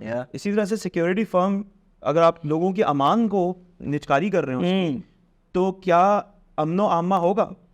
ठीक है, बहुत इंपॉर्टेंट पॉइंट है मेरे ख्याल से। अगर मैं इसी को आगे बढ़ाऊँ, बस बिल्कुल जल्दी इसको। और अगर आप ज़रा सोचें कि ये एक कॉन्सेप्ट वो कह रहे हैं कि commodifying everything, let's make every service and every good profitable, या there is a chance of making profit from every services and from every goods. तो ये जो कमोडिफिकेशन ऑफ एवरीथिंग है ना, ये वेस्ट का यार फेलियर है। आप देखिए कि क्यों आप ये कह रहे हैं कि हर चीज़ में मुनाफा होना चाहिए, क्योंकि यकीनन वो एक मटेरियल वैल्यू देखते हैं। वो समझते हैं कि एक शख्स मोटिवेट ही हो सकता है मटेरियल वैल्यू के पर्सपेक्टिव से। तो अब मैं अगर कहूँ, मुझे ऐसा लगता है इवन ये बात कहना कि हर चीज़ के अंदर प्रॉफिट होना चाहिए, ये बात गलत है। क्यों? लेट्स से कोविड का टाइम था, तो अब जो वैक्सीनेशंस थी, क्या वैक्सीनेशन एक प्राइवेट तबके को देनी चाहिए? और लेट्स से अगर आप दे भी दें तो वो एक कॉस्ट डिटरमिन कर देंगे और उसके बाद बोलेंगे जो इसको बेयर कर सकता है वो ले लें। अब कराची के अंदर इतने इलाके हैं जहाँ पर बहुत सारे माली एतबार से बहुत गरीब लोग रहते हैं। अगर वो वैक्सीनेशन अफोर्ड नहीं कर सकते तो प्राइवेट तबका क्या बोलेगा? ठीक है, नहीं कर सकते, हम तो सिर्फ उसको देंगे जो अफोर्ड कर सकता है। होगा क्या, अमवात होंगी। क्या रियासत बेयर कर सकती है अमवात? नहीं। रियासत क्या करेगी? इंटरवीन करेगी, फ़ौरन उसको सब लोगों को देगी। अच्छा, अगर रियासत ये काम करने में खसारे में जाए, सवाल ये है ना, क्या सही क्या गलत किया? मैं कहूँगा बिल्कुल सही किया। क्यों हम कह रहे हैं कि हेल्थ प्राइवेटाइज होनी चाहिए प्लस प्रॉफिटेबल होनी चाहिए? क्यों भाई? खसाने में जाए, जाती जाए, लोगों की हेल्थ गारंटी करनी चाहिए रियासत को। यही बुनियादी हक है। ये वो आइडियोलॉजिकल बात है ना। देखो, असल मसला क्या हो रहा है कि आपने थॉट के लिए कि यहाँ सोल्यूशन लोगों की ज़िंदगी के मसाइल का हल जो है वो वेस्टर्न थॉट में है। तो आपको मुसलमानों की या इस वक्त मुस्लिम वर्ल्ड में जो लोग रूल कर रहे हैं या जो उनसे कनेक्टेड इशराफिया है या जो कहने के इंटेलेक्चुअल लीडरशिप जिनके पास है, वो कार्ल मार्क्स और एडम स्मिथ के ही बीच में घूम रहे हैं। उनकी दुनिया इतनी ही है। तो वो जो हल यानी सॉल्यूशंस प्रपोज करते हैं वो इन्हीं दो यानी इंडिविजुअल्स या इनसे जुड़े हुए इंडिविजुअल्स, कोई लॉकी की बात करेगा, कोई एडम स्मिथ की बात करेगा, कोई फलानी की करेगा, यानी ये इनका जो दुनिया है वो इतनी है। नोबडी वुड सी के अल्लाह और उसके रसूल सल्लल्लाहु अलैहि वसल्लम क्या कह रहे हैं। ठीक है, तो इसका मतलब है जो अभी हम जो आखिरी जो बात जो कर रहे थे वो ये थी कि वेस्ट के मॉडल में भी सक्सेस 2+2=4 नहीं है। ये कोई हुर्फ आखिर नहीं है। डेफिनेट के रिजल्ट इसका ये है। दूसरी जो चीज़ जो अभी इस बात से जो हम निचोड़ कर रहे थे, मैं इससे कंक्लूजन के तौर पे, वो ये कि वेस्ट का जो कंसेप्शन है वो असल में गलत है, क्योंकि ये ऐसा नहीं है कि ये जो बहुत सारे पब्लिक सेक्टर्स हैं इन्हें प्राइवेटाइज होना चाहिए, नहीं होना चाहिए, जैसे कि इनिशियली भी जो बात हुई थी, क्योंकि ये सेक्टर्स लोगों की बेसिक नीड से ताल्लुक़ रखते हैं। जिससे ये आप इसको प्राइवेट हाथों में नहीं छोड़ सकते। आप इनको प्राइवेट हाथों में छोड़ेंगे तो हेल्थ सर्विसेज, दूसरी चीज़ें ये मसले में आएंगी। एक इसमें और एडिशन थी, फिर मैं चाह रहा हूँ कि ज़रा उस पर भी आ जाए IMF पे, और वो ये थी कि ये तो हमने टच कर लिया कि लोगों के साथ इसका इम्पैक्ट क्या होगा। लोग इसकी वजह से सफ़र कर रहे हैं और सफ़र करते नज़र आ रहे हैं दुनिया में भी। एक इसका एक इम्पैक्ट और भी है जो कि कैपिटलिज्म में, जिसकी अभी बात थोड़ी देर पहले इब्राहिम भी करे, तो मैं इसको थोड़ा और आगे बढ़ा रहा हूँ। वो ये है कि देखिए, जब वो ये कहते हैं ना कि इकोनॉमी का जो इंजन है वो प्राइवेट सेक्टर रन करेगा, ड्राइव प्राइवेट सेक्टर करेगा, तो उसका मतलब क्या है कि जो एक्यूमुलेशन ऑफ वेल्थ भी है, ये सर्कुलेशन ऑफ वेल्थ है, वो भी एक प्राइवेट एंटिटीज़ के दरमियान ही सर्कुलेट करेगी, मासेस के दरमियान नहीं करेगी। अब इसका फॉल आउट क्या है? इसका फॉल आउट ये है कि जब वेल्थ चंद एलीट के दरमियान ही अगर सर्कुलेट करेगी तो फिर एक्यूमुलेशन ऑफ वेल्थ भी चंद के दरमियान में होगी। अब इसको मैं अगर कहूँ, सब्सटेंशिएट करूँ अपनी बात को, तो मैं कहूँगा अगर आप ऑक्सफाम मुख्तलिफ और इदारों की अगर आप रिपोर्ट्स मुसलसल पढ़ें तो आपको मिलेगा कि वो मुसलसल डिस्पैरिटी की रिपोर्ट्स बता रहे हैं। लास्ट जून 2019 और 21 के दरमियान भी उन्होंने बताया कि 1% ऑफ द रिचेस्ट के पास 63% ऑफ द वेल्थ है। और अगर आप इसका मतलब है 8% रिचेस्ट लोग के पास 63% ऑफ द टोटल वेल्थ है। हत्ता कि 2015, 16, 17 की जब मैं रिपोर्ट्स पढ़ रहा था ऑक्सफाम की, तो बता रहे हैं कि रिचेस्ट सिर्फ 43 से 63 के दरमियान लोगों के पास वेल्थ जो है वो इतनी वेल्थ है जितनी बाकी आधी दुनिया के पास है। This is the level. ये आप अनबिलीवेबल लेवल है। यानी 3.6 बिलियन लोगों के पास जितनी वेल्थ है उतनी सिर्फ 40 से 60 लोगों के दरमियान में। ह्यूज हम बात कर रहे हैं डिफरेंस डिस्पैरिटी का। इसका मतलब, और अगर डेवलप कंट्रीज की भी मिसाल ले ले तो आपको मिलेगा अमेरिका में भी 8% रिचेस के पास 40% वेल्थ है। यूके में भी चले जाएं आप तो मिलेगा टॉप 10% रिचेस के पास 70% वेल्थ है। फ्रांस और जर्मनी में भी टॉप 10% के पास 60% ऑफ दी वेल्थ है। ये डिस्पैरिटी आप और अगर एक्सपैंड कर ले रीजन वाइज भी तो आपको मिलेगी कि एशिया के अंदर में ये डिस्पैरिटी 1% ऑफ द रिचेस के पास आपको वहां पर मिलेगा 48% जो वेल्थ है वो आपको रिचेस 1% मिडल ईस्ट के अंदर में मिलेगा। एशिया में 1% ऑफ द रिचेस के पास 48% वेल्थ, और इसी तरह यूरोप में चले हैं तो 1% ऑफ द रिचेस के पास 47% वेल्थ है। ये जो सब सारा जो मैं स्टैट्स बताने का मकसद क्या था, ये बताना ये था कि वेल्थ डिस्पैरिटी कैसे है। अब जो इसका कैच है क्या है, हवा में नहीं है कि ये रिच लोग रिच होते चले जा रहे हैं। There is a mechanism and one of the key components of the mechanism is privatisation, जिसके तहत ये चीज हो रही है एनर्जी सेक्टर। और ये तो अगर मैं एनर्जी सेक्टर की भी सिर्फ बात कर लूं वहां पर, जो कि हमारा मेजर जो टॉपिक है प्राइवेटाइजेशन में, तो आप लिए एनर्जी सेक्टर में क्या है, आप मेजर कंपनी उठा लें। एक्सॉन मोबिल कितना है उसका प्रॉफिट, 60 बिलियन के करीब प्रॉफिट बता रहा हूं मैं। आप इसी तरह चले जाएं आरामको, मुस्लिम कंपनी, उसका 150 बिलियन के करीब उसका प्रॉफिट है वहां पर। 3.5, यानी जब हम डॉलर्स की बात करें सर, 150 बिलियन डॉलर्स की बात कर रहा हूं मैं, और वो 60 बिलियन एक्सॉन मोबिल का। ये शेल, टोटल एनर्जीज, BP, इन सब की अगर आप स्टैट्स उठाएं तो इनकी कहीं ना कहीं जो प्रॉफिट्स है वो होवर कर रही है इसी दरमियान में, कहीं ना कहीं 50 बिलियन से लेकर यानी 20-40 बिलियन से लेकर 100-150 बिलियन के दरमियान में, ये टॉप कंपनीज का। और अगर इसको आप कैस्केड करें पाकिस्तान में, केई आप चले जाएं, मुख्तलिफ और अटक रिफाइनरी, आप इसी तरह चले हैं मारी गैस फील्ड, आप इसी तरह चले हैं OGDCL 300 से 400 बिलियन के करीब रेवेन्यू बना रहा है। आपका हबको जो है 22 बिलियन प्रॉफिट बना रहा है सिर्फ हबको वहां पर। ये जो एनर्जी सेक्टर की जो मैं बात कर रहा हूं, जिसको आपने प्राइवेटाइज किया, ये हालात है उनके, यानी आप इनकी अगर चले जाएं तो ऑलमोस्ट 100 से 400 बिलियन के दरमियान इनका रेवेन्यूज है इन चीजों। छोटी के पे चले हैं तो फिर 50 से लेकर 400 के दरमियान इनके रेवेन्यूज है, और इनका प्रॉफिट लेंगे तो यकीनी बात है वो कहीं 4 बिलियन छोटी कंपनी का होगा तो बड़ी पे 50 का। एक बस इसमें जो पॉइंट मैं रजिस्टर कराना चाह रहा हूं वो ये, accumulation of wealth is one of the की कंपोनेंट जो कि प्राइवेटाइजेशन के नतीजे में हो रहा है। तो ये वेल्थ एक्यूमुलेशन की, इसीलिए जो पब्लिक सेक्टर्स हैं इनको प्राइवेटाइज नहीं किया जा सकता। ये सिर्फ अकली डिस्कशन नहीं है, यानी अक्ल को भी बात समझ आ रही है मगर ये साथ में शार है कि अल्लाह की तरफ से मैंडेटेड डिस्कशन।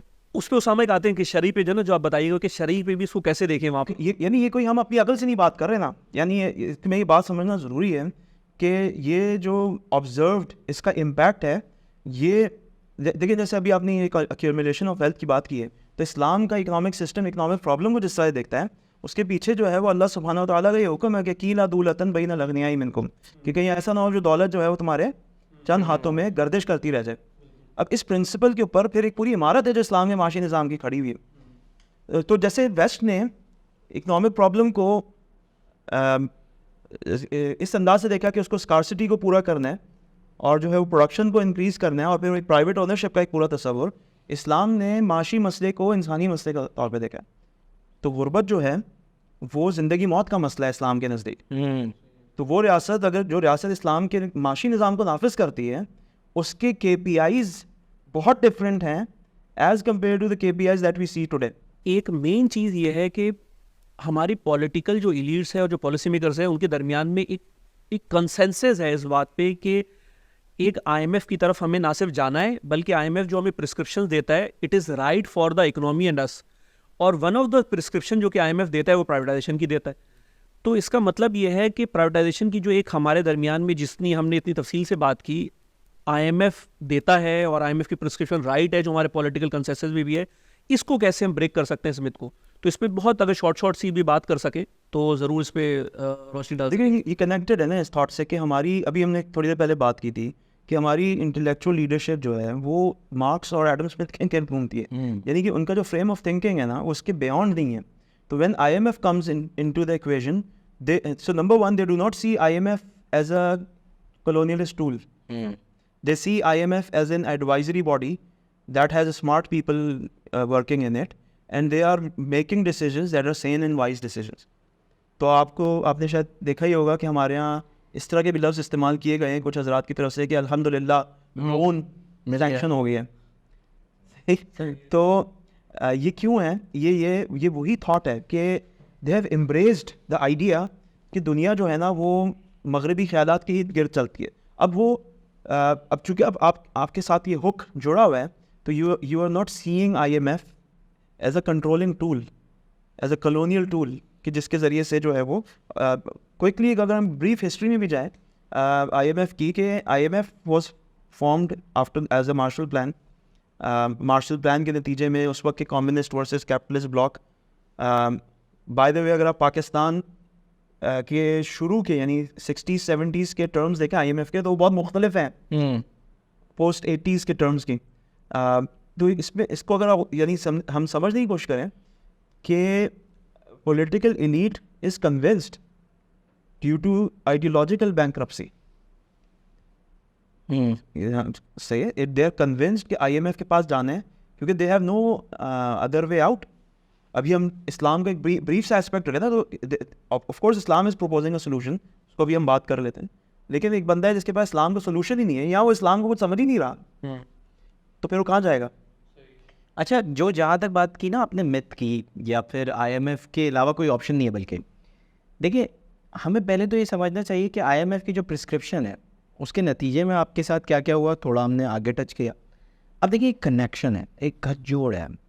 तो कॉलोनियल टूल है आईएमएफ, और वो आपको डिक्टेट करता है पॉलिसीज़। और यहाँ पर मेरे ख्याल से जो उसामा, आप कंटिन्यू कीजिएगा अपना पॉइंट जो आप जियोपॉलिटिकली बता रहे हैं कि आईएमएफ का जो रोल है, लेकिन अगर आप मैं टेक्निकल डिटेल्स में जाऊँ, जो प्राइवेटाइजेशन का कनेक्शन आईएमएफ से जोड़ूँ, तो जैसे 1988 के अंदर आईएमएफ ने हमें कहा कि प्राइवेटाइजेशन स्टार्ट करें। आप रीसेंट रिपोर्ट्स पढ़ें कि आईएमएफ ने हमें 2019 के जुलाई की कंट्री रिपोर्ट में ऑर्डर किया एक ट्रायज रिपोर्ट बनाओ, एसओईज़ की, जितनी स्टेट ओन एंटरप्राइजेज हैं उनकी एक रिपोर्ट बनाओ। और हमने बनाई, आईएमएफ ने कहा और हमने बना दी, और in collaboration with IMF and world bank बनाई। उसमें प्रियोरिटी सेट की गई, प्रियोरिटी 1, 2, 3 फॉर प्राइवेटाइजेशन। पहली प्रियोरिटी में 10 कंपनियां रखी गई जिसमें से 7 मुनाफे में। दूसरी प्रियोरिटी में 24 कंपनियां रखी गई जिसमें 12 मुनाफे में। तीसरी प्रियोरिटी में फिर 10 कंपनियां रखी गई जिसमें से 4 मुनाफे में। इसका मतलब टोटल 44 कंपनीज। अच्छा, जो डेडलाइन थी वो कुछ जून 2024 थी, कहीं कुछ की डेडलाइन रखी है जनवरी 2015 और 2025 सॉरी। तो ये पूरा सेटअप दिया। आप खुद सोचें 44 कंपनीज में से 23 मुनाफे में। तो अभी आप कह रहे थे खसारे वाली बेचें सिर्फ, यहाँ तो हमें एक ऑर्डर दिया जा रहा है। अच्छा, मज़े की बात, सिर्फ ऑर्डर कहना भी ना, मैं समझता हूँ ये भी ज़्यादती है। फुल डंडा और सर पे मारा जा रहा है, करना पड़ेगा। क्यों? ये प्री कंडीशन है लोन की। आप चाहते हैं लोन अप्रूव हो, प्री कंडीशन है, ये करना पड़ेगा, तो आप ये करते हैं। तो अगर आप देखें, ये तमाम चीज़ें हुई। एसओई की हमने पॉलिसी बनाई, लेजिस्लेटिव बिल आया, फिर उसके बाद हमारे फाइनेंस डिवीज़न ने पूरी पॉलिसी लिख के शाया कर दी, और ये आपको नज़र आ रहा है। SIFC बनी जून 2023 में। उसके 5वां सेक्टर है ये कि टूरिज़म एंड प्राइवेटाइजेशन, और उन्होंने कहा है कि पाकिस्तान जो है वो अपॉर्चुनिटी देता है इन्वेस्टर्स को कि वो अपनी इन्वेस्टमेंट करें। मई में जब रिव्यू की बातें शुरू हो गई थी IMF की, तो शहबाज शरीफ साहब ने कहा Pakistan will privatise all of its SOEs except strategic ones, यानी स्ट्रेटेजिक को निकाल के, जिसमें सिक्योरिटी का इशू है, जिसमें ज़ाहिर है, लेकिन हम बाकी सब प्राइवेटाइज़ करेंगे। अब अगर आप देखें, अगर ये प्री कंडीशन है तो आप समझ लें कि ये स्लाइस है जो आपका कटे जा रहा है एक के बाद एक, और आप क्या समझ रहे हैं कि वो यहीं पे रुक जाएंगे। IMF एक कलोनियल टूल है जिसमें अमेरिका की परसेंटेज है कि हर लोन अप्रूव नहीं होगा जब तक अमेरिका का वोट ना आ जाए। पहले स्टेट डिपार्टमेंट का बंदा अमेरिका का कहता है कि हम सपोर्ट करते हैं, फिर अप्रूव होता है ना। तो अमेरिका का वोट भी 16% है। तो होता क्या है? होता ये है कि आपके पास एक के बाद एक कंडीशन लगी जा रही है। अगली कंडीशन क्या होगी? सिक्योरिटी, न्यूक्लियर बम, और क्या हो सकता है? क्या क्या है आपके पास? सब तो आप बेच ही रहे हैं। तो ये है पॉइंट, असल में ये है कलोनियल रिलेशन। एक टेक्निकल फेज़ में अगर आप देखें तो वो इस तरह हमें एक के बाद एक प्राइवेटाइजेशन के लिए कह रहे हैं, जबकि अभी हमने हिस्टोरिकल पर्सपेक्टिव डिस्कस किया कि वो कितना डिजास्टर है हमारी। ठीक है, अब मैं अगले पॉइंट पे चाह रहा हूँ कि हम पहुँच सकें, क्योंकि टाइम बड़ा हमारा शॉर्ट हो रहा है, और मैं चाह रहा हूँ कि हम सोल्यूशन पे भी बात कर सकें कि एक्चुअल में अब सोल्यूशन, क्योंकि हमने कह दिया प्राइवेटाइजेशन नहीं, नेशनलाइजेशन भी आपकी बातों से आया कि वो भी नहीं है, और IMF की जो प्रिस्क्रिप्शन है वो भी कॉलोनियल टूल के तौर पे हमारे साथ आ रही है। तो अब जो बात बनती है ना सोल्यूशन, अब मैं चाहूँगा जल्दी से सोल्यूशन को हम समेट सकें ताकि लोगों के लिए सोल्यूशन भी तो आए कि सब चीज़ ना तो हाँ क्या है।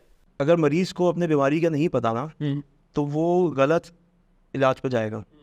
हमने अपनी बीमारी को समझा हुआ है कि हम इनसिंसियर हैं, हमारे लोग अच्छे नहीं हैं, हमारे यहाँ लोग मेहनत नहीं करते, रेडी वाला चोर है, वगैरह वगैरह। ये सारी नैरेटिव है जो एग्जिस्ट करते हैं, लेकिन रियलिटीज़ के ऑपोजिट हैं। मेजॉरिटी लोग अच्छे हैं, मेजॉरिटी लोग मेहनत करते हैं, हलाल कमाते हैं, अपना पेट काट के जो है वो IPPs को पैसे दे रहे हैं। ये मेजॉरिटी लोग हैं। द प्रॉब्लम इज़ नॉट कि you have to tell people how to behave. सही है। प्रॉब्लम अभी जैसे हमने एक IMF के कॉलोनियल टूल की बात की, यानी problem is linked with the world order.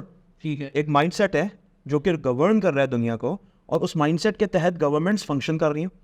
सही। तो इसका जो सिंपल वन वर्ड सोल्यूशन है वो एक पैरेलल न्यू वर्ल्ड ऑर्डर है जो कि कन्फ्रंट करे, चैलेंज करे इस एग्जिस्टिंग वर्ल्ड ऑर्डर को, which has resulted in the corruption of, कहते हैं कि ज़हरल फसाद फिल बर्रि वल बहर। अल्लाह सुब्हानहू तआला ने कुरान में फरमाया है कि ज़मीन और समंदर पे फसाद वाज़े हो गया है। तो इसका इलाज जो है वो अल्लाह के हुक्म को नाफिज करने में, इस्लाम में है। अब ये कहते हैं कि एक रेटोरिक वाली बात या एक सतही बात भी लग सकती है। हर कोई यही बात करता है कि हमारी ज़िंदगी के तमाम मसाइल का हल दीन में है, हम सबने सुना है मस्जिद में। बिल्कुल। तो वो बात तो सही है। प्रॉब्लम ये आती है कि हमारे सामने उसकी प्रैक्टिकल मैनिफेस्टेशन नहीं है, यानी उसकी वजाहत नहीं है कि वो किस तरह से हल है। अब ये कि वो बता जरूर तो एक पॉइंट तो ये हो गया कि हल इस्लाम है, ठीक है। और अब चूँकि हम बात कर रहे हैं प्राइवेटाइजेशन की और माइशत की, तो मैं बात करूँगा इस्लाम का माशी निज़ाम किस तरह से व्यू करता है। और ऑफ कोर्स माशी निज़ाम एक पॉलिटिकल इकोनॉमी होता है, हमेशा माइशत सियासत से जुड़ी हुई है, तो उसका इस्लाम का एक हुक्मरानी का भी निज़ाम है जो खिलाफत का है। तो माशी निज़ाम इस्लाम का जो है, नंबर 1 वेरी ब्रीफली, एक तो ये इकोनॉमिक प्रॉब्लम हम इस तरह से देखते हैं इस्लाम ने जो हमें बताया है। अभी मैंने थोड़ी देर पहले आपके सामने आयत कोट की थी, कीन ला दूलतन बैना लगनिया मिनकुम, कि दौलत जो है वो कि खबरदार कि मतलब कि दौलत जो है वो चंद हाथों में गर्दिश ना करती रहे। तो इस्लाम में जो है वो डिस्ट्रीब्यूशन ऑफ वेल्थ जो है ना, that is the primary problem, that is the economic problem, कि एक बंदे की जेब तक पैसे कैसे जाएंगे, यानी गरीब जो है उसके पास खर्चे के पैसे कैसे होंगे। तो इसको इंश्योर करना is the fundamental aspect of the economic system of Islam. अच्छा, अब इसमें ये जो की बात है कि very briefly pointers wise, number 1, certain matters are matter of life and death in Islam. Number 1 जिसमें फोरमोस्ट ये है कि गुर्बत नहीं हो सकती। अल्लाह सुब्हानहू व तआला ने फरमाया कुरान में, बल्कि इसको शैतान के धोखे से तशबीह दी है। अल्लाह ने सूरह अल-बकरा में फरमाया औज़ु बिल्लाहि मिनश शैतानिर रजीम के अश-शैतानु यईदुकुमुल फ़क़्र व यअमुरुकुम बिल फ़हशा, कि शैतान तुम्हें गुर्बत से डराता है और फहशी करने का हुक्म देता है। सही, तो शैतान का धोखा है फ़क़्र, और इस्लाम के लिए, इस्लाम के नज़दीक सबसे बड़ा, यानी इस्लाम के माशी निज़ाम के नज़दीक सबसे बड़ा दुश्मन फ़क़्र है, पावर्टी, गुर्बत। ठीक है। अच्छा, अब इसको ऑर्गेनाइज कैसे किया जाएगा? तो एक बैतुल माल का पूरा सिस्टम है, उसमें हम कभी बात करेंगे। बिल्कुल, ये थोड़ा सेपरेट रखते हैं उस पर। मगर इस्लाम ने ओनरशिप को डिफाइन किया। ठीक है। आप इस्लाम से अल्लाह सुब्हानहू व तआला ने, यानी इंसान को जहाँ प्राइवेट प्रॉपर्टी की इजाज़त दी है, वहीं पर इस्लाम ने कुछ चीज़ों की प्राइवेट ओनरशिप से मना फरमाया। नबी सल्लल्लाहु अलैहि वसल्लम की हदीस है, रसूलुल्लाह सल्लल्लाहु अलैहि वसल्लम ने फरमाया, अल मुस्लिमूना शुरका फ़ी सलात फिल मा फिल कला वन्नार व थमनहु हराम, कि मुसलमान जो हैं, और एक और हदीस में आता है अन्नासु शुरका फ़ी सलात, यानी सिर्फ मुसलमान नहीं बल्कि लोग 3 चीज़ों में शराकतदार हैं। पानी, अलमा यानी पानी, कला यानी चरागाहें, पैस्चर लैंड्स, अन्नार एनर्जी, पावर सेक्टर। ठीक है। बल्कि मैं तो अक्सर इस हदीस को जब पढ़ता हूँ तो मैं अक्सर लोगों से ये कहता हूँ कि यह हदीस और तकवीत है और रसूलुल्लाह सल्लल्लाहु अलैहि वसल्लम की नबूवत की दलाइल में से एक दलील के तौर पे मैं लेता हूँ इसको, क्योंकि अल्लाह के नबी सल्लल्लाहु अलैहि वसल्लम जिस ज़माने में आए हैं उस ज़माने में फायर, अन्नार की क्या कैपेसिटी थी? लकड़ियाँ जलाना। लकड़ियाँ। अच्छा, तो आज यानी अल्लाह सुब्हानहू व तआला in his divine wisdom new कि एक वक्त आएगा कि इंसान जो है वो एनर्जी के ज़रिए से जो है वो दुनिया, यानी दुनिया के ख़जानों में से ख़जाना जो है वो आपका ये पावर सेक्टर होगा। तो रसूलुल्लाह सल्लल्लाहु अलैहि वसल्लम के ज़रिए से हम तक ये बात पहुंचा दी गई कि इसमें लोग, इंसानियत, मुसलमान शुरका हैं, शराकतदार हैं। इसका मतलब क्या है? इसका मतलब ये है कि इन शोबों की प्राइवेटाइजेशन नहीं हो सकती। अच्छा देखें, अलमा जो है पानी, वाटर वेल्स खैबर में भी थे। जब खैबर फतह हुआ तो रसूलुल्लाह सल्लल्लाहु अलैहि वसल्लम ने उनको प्राइवेटाइज करने की इजाज़त दी। तो ज़हन सवाल करता है कि अच्छा, हदीस में तो आ रहा है कि लोग इसमें जो है वो शराकतदार है, तो इससे जब अब लेकिन जायज़ा लेते हैं से मुराद ये है कि उसमें प्राइवेटाइज जॉइंट ओनर, हाँ यानी जॉइंट ओनर, पार्टनर्स। तो खैबर के वेल जो कि छोटी तादाद में थे, यानी छोटे कुएं थे जिसमें माशरे का दारो मदार नहीं था, उसकी निचकारी की इजाज़त दी। तो इससे एक और रूल निकलता है फ़िक़्ह में, यानी फ़ुक़हा ने इसको एक्सट्रैक्ट किया है कि हर ऐसी शय, हर ऐसी चीज़ जिसके ऊपर अगर उसका शॉर्टफॉल कर दिया जाए या उसकी जो है वो कमी हो जाए माशरे में और माशरा उसकी तलाश में निकल पड़े, उस ऐसी हर चीज़ की प्राइवेटाइजेशन नहीं हो सकती। ये कोई हम मार्क्स और एडम स्मिथ के ज़माने के बाद नहीं ये फतवे दे रहे, ये फ़ुक़हा ने एडम स्मिथ और इन जैसे लोगों के पैदाइश से कई सदियों पहले दिए। यानी इमाम अबू हनीफ़ा रहमुल्लाह जो कि यानी फर्स्ट इस्लामिक हिजरी यानी फर्स्ट सेंचुरी में ही उनकी पैदाइश हुई और वो जो है वो खिलाफत अब्बासिया के दौर में ज़िंदा थे, यानी 150 हिजरी तक के टाइम पीरियड के दरमियान। तो उनके ओपिनियन है इस बारे में। पावर सेक्टर को, पावर जनरेशन सेक्टर को प्राइवेटाइज नहीं कर सकते इस्लाम की निगाह में। जैसे ऑयल है, आपके फ्यूल के रिजर्व्स हैं, आपकी जो गैस के रिजर्व्स हैं, कोल है, यानी ये हर वो माइन, हर ऐसी खान जो कि लामहदूद तादाद में, यानी लामहदूद से बात ये कि uncountable, not easily countable through human, यानी ये मैथमेटिकल इनफाइनाइट नहीं है, बल्कि देखिए ह्यूमन कैपेबिलिटी में नहीं है, अदरवाइज को बहुत टेक्नोलॉजी को यूज़ करें। इन चीज़ों की प्राइवेटाइजेशन नहीं हो सकती। ये इस वजह से नहीं कि हमें बुरा लग रहा है, ये इस वजह से कि अल्लाह ने मना फरमाया। देखिए रसूल अल्लाह सल्लल्लाहु अलैहि वसल्लम ने बिलाल मुज़नी रज़ियल्लाहु अन्हु को नमक की एक कान दी, तो सहाबा जो साथ में बैठे हुए थे, नबी सल्लल्लाहु अलैहि वसल्लम को फरमाया कि या रसूल अल्लाह सल्लल्लाहु अलैहि वसल्लम, आपको पता है कि आपने उनको क्या दिए? तो अल्लाह के नबी सल्लल्लाहु अलैहि वसल्लम, यानी आप सल्लल्लाहु अलैहि वसल्लम को जब पता चला कि वो बहुत बड़ी कान है, तो नबी सल्लल्लाहु अलैहि वसल्लम ने उनसे ले ली। तो जहाँ पर हमें नज़र आता है कि रिड्यूस क्या हो रहा है, इससे रिड्यूस ये हो रहा है कि जैसे खैबर के कुएँ इजाज़त दी, वो उनको जब जायज़ा लिया तो उनके ऊपर माशरे का दारोमदार नहीं था।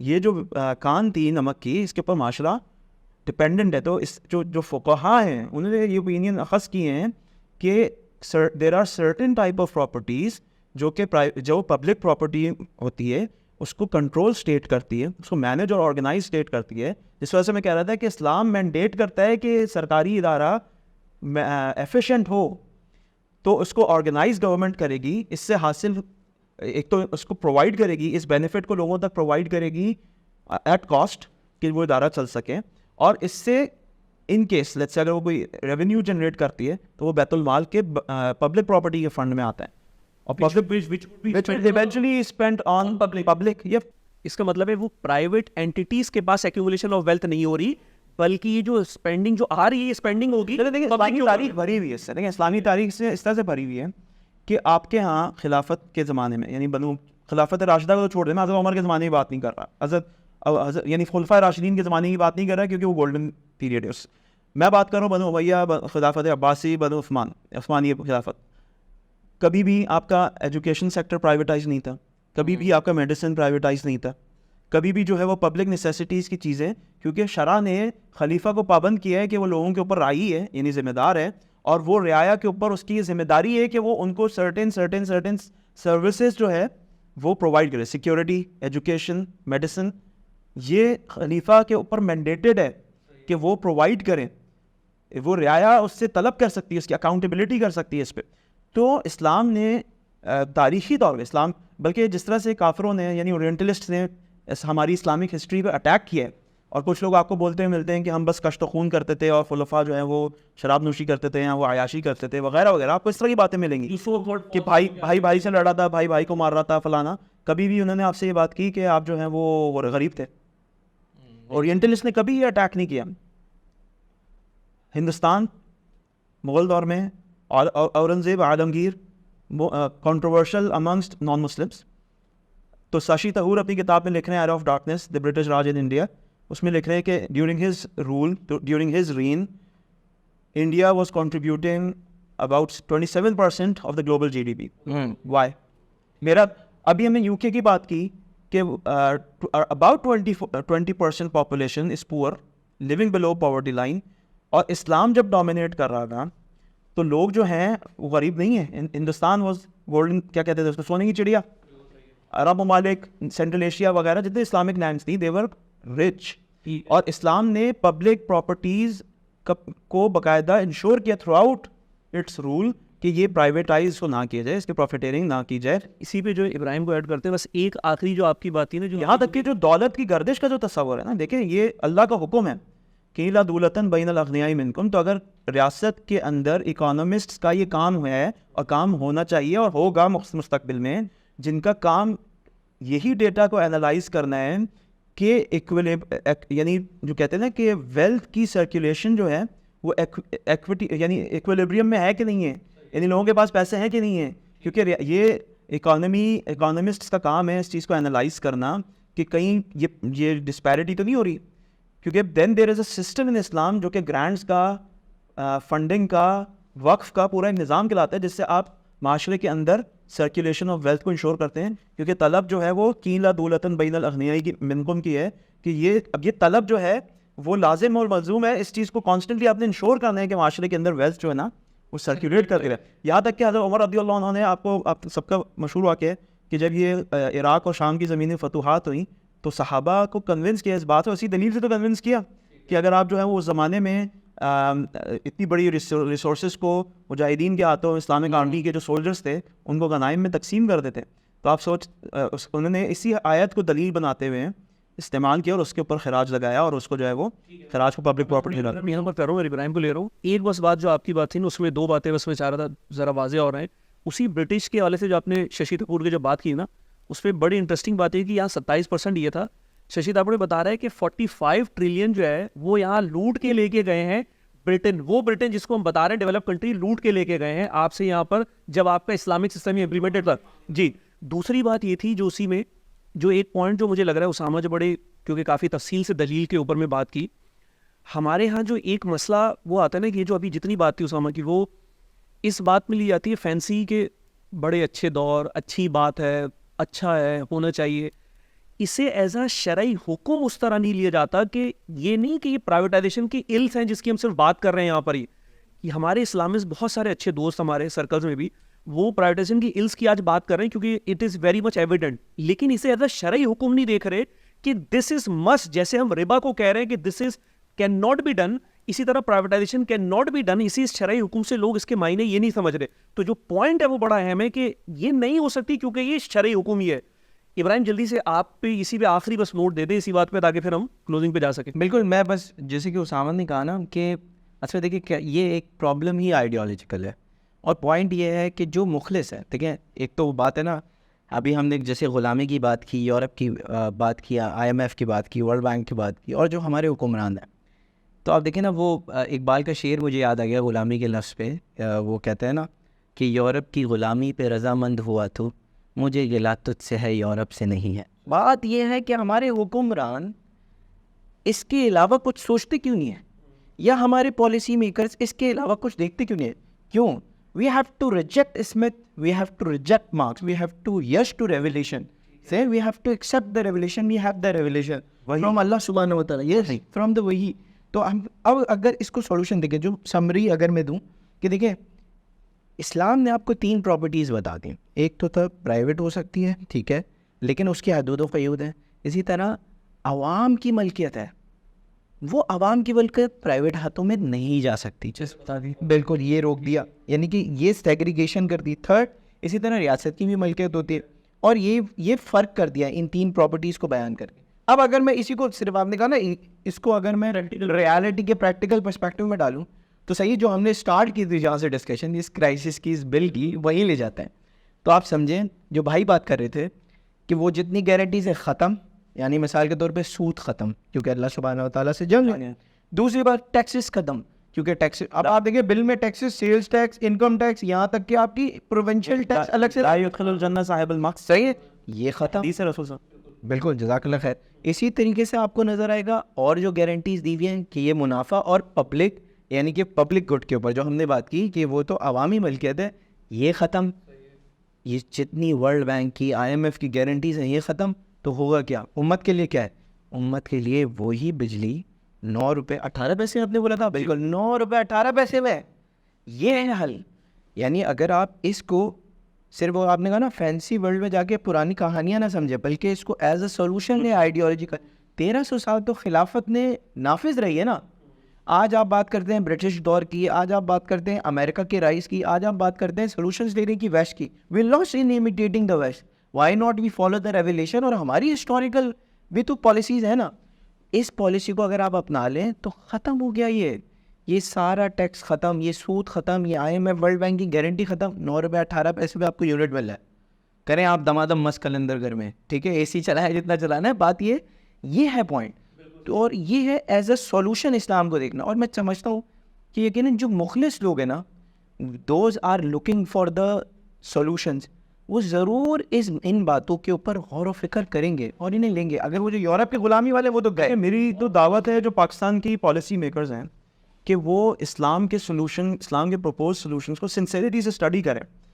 उलमा का काम है कि दे शुड कम फॉरवर्ड और इन सोल्यूशंस को प्रेजेंट करें कि हम सोने की कान पे बैठे हुए हैं इंसानियत को हम हल फराम कर सकते हैं, क्योंकि अल्लाह ताला ने इस दीन को सिर्फ मुसलमानों के लिए थोड़ी भेजा है, तमाम कायनात के लोगों के लिए भेजा है। सही है। तो इसको इन सॉल्यूशंस को अंडरस्टैंड करते हुए वो दुनिया अपनी ज़िंदगी और लोगों की ज़िंदगी, इस दुनिया की ज़िंदगी को भी बेहतर कर सकते हैं, और यकीनन इसका अजर जो अल्लाह सुब्हानहू व तआला ने आखिरत में रखा हुआ है वो तो अभी हम एक्सप्लेन भी नहीं कर सकते। तो इसका मतलब है, जो खासकर जो आखिरी इब्राहिम वाली भी जो बात थी ना, इसको थोड़ा सा और एक्सटेंड कर दूं कि अगर सोल्यूशन प्रैक्टिकल मैनिफेस्टेशन की बात कर लेना, तो अगर आप सोचे होलिस्टिकली पाकिस्तान के क्राइसिस पे, अगर मैं तमाम पे नहीं आ रहा, लेकिन अगर मोटी मोटी बात भी करें तो बजट अगर आपका 18,000 अरब का है, जिसमें आप 56% आप जो है इंटरेस्ट पेमेंट्स पे निकालते हैं, जिसके अंदर में आपके पास कैपेसिटी पेमेंट्स, या आप कैपेसिटी पेमेंट्स को और बड़ा कर लें, सर्कुलर डेप ले लें, 5.5 या 5.5 ट्रिलियन का अगर बोलूँ, 55,000 अरब आपके ऊपर में ये आप पे पड़ा हुआ है वहाँ पर। तो अगर आप ये सब माइनस कर देंगे तो बिजली जैसे बताया 9 आपको पड़ रही है 9 रुपीज़ की, पेट्रोल ईरान से अगर आपको पता है कि वहाँ पर जो मिल रहा है वहाँ पर ऑलमोस्ट 12 रुपए के अराउंड मिल रहा है, यहाँ पर आप ट्रांसपोर्टेशन भी लगा ले सर, कितनी हो जाएगी? तो आपको ये कॉस्टिंग है जो कि आपको मिलनी है। इसका मतलब है लोगों के पास हल नहीं है सिवाय इस्लाम के इस क्राइसिस से निकलने के अलावा। होपफुल हूँ मैं कि आप तमाम लोग ने आज जो हमारी बात थी उससे काफ़ी कुछ बेनिफिट लिया हो, कि प्राइवेटाइजेशन के हवाले से ना नेशनलाइजेशन की बात हो रही है, ना प्राइवेटाइजेशन की बात हो रही है, और कैसे IMF की प्रिस्क्रिप्शन हमें इस दलदल में लाने का बायस बनी है, और it is a colonial tool. तो वेस्टर्न कॉन्सेप्शन नहीं बल्कि इस्लामिक कॉन्सेप्शन को अगर हम अपनाएंगे तो ही हम दोबारा प्रोग्रेस की तरफ आ सकते हैं। तो तमाम व्यूअर से जैसे मैं पहले भी अक्सर कह रहा होता हूँ कि आप लोग अपने कमेंट से हमें ज़रूर लिख के भेजें, ताकि हमें फीडबैक मिल सके कैसा लगा आपको, और अपने फ्रेंड्स, कोलीग्स, फैमिली मेम्बर्स के साथ इस पॉडकास्ट को शेयर करें। हमारे पेज को प्लीज़ सब्सक्राइब करें, क्योंकि जैसे हम इस पेजेस के थ्रू हम चाहते ही हैं एक इंटेलेक्चुअल डिस्कोर्स को रन किया जा सके मुसलमानों के अंदर में। तो आपकी सपोर्ट लाजमी चाहिए होगी, तो ही हम इस मैसेज को आगे कन्वे कर सकते हैं। तो अगली पॉडकास्ट तक के लिए आप तमाम लोगों से अल्लाह हाफिज़, और इंशाल्लाह नेक्स्ट पॉडकास्ट में आपको मिलते हैं। जज़ाकल्लाह खैर।